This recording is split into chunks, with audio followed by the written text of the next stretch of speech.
Togi guys. Togi. Magluluto na naman yung asawa ko.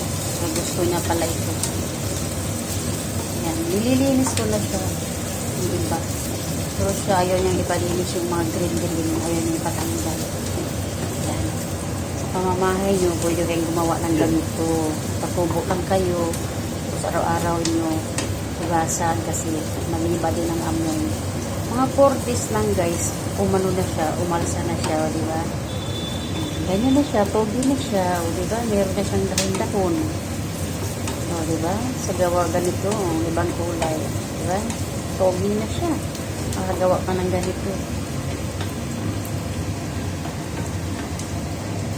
So, malinis na. Tinanggalan ko na siya ng mga green, di ba? O, diba? Simpleng paraan lang guys. May togi ka na. Kaya lang siya brown kasi gawa ng samunggo. Pero okay yan siya guys. O, diba? Homemade munggo. Homemade togi. Simpleng sinangag. Guys, na yan ang ginawa ko.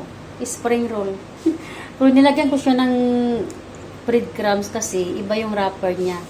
Rice flour. Tapos ito na yung ginagawa ko. Yung toging ginawa ko, yan na siya. Ito yung ginamit ko. O, diba? Yan siya. Ginawa ko ng spring roll. Nakakatikim sila.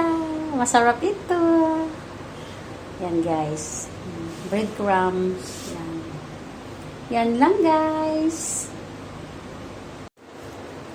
Yummy, yummy. Ito na yung ginawa ko, guys. Na togi. Yan, binalot ko na siya.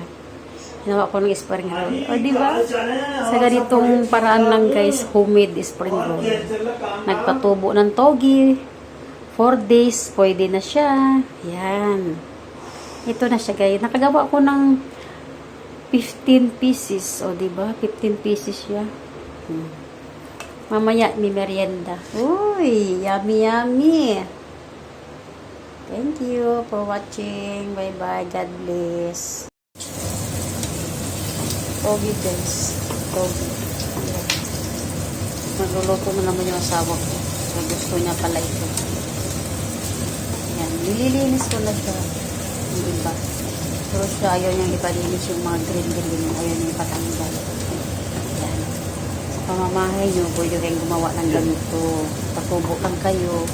Sa araw-araw niyo hugasan kasi maliba din ang amoy. Mga 40s lang guys, umano na siya, umalsa na siya, di ba? Ganyan na siya, togi na siya, di ba? Meron na siyang dahon. O, di ba? Sa gawa ganito, ibang kulay, di ba? Togi na siya. Makagawa pa ng ganito. So, malinis na. Tinanggalan ko na siya ng mga green, di ba? O, diba? Simpleng paraan lang guys. May togi ka na. Kaya lang siya brown kasi gawa ng samunggo. Pero okay yan siya guys. O, diba? Homemade munggo. Homemade togi.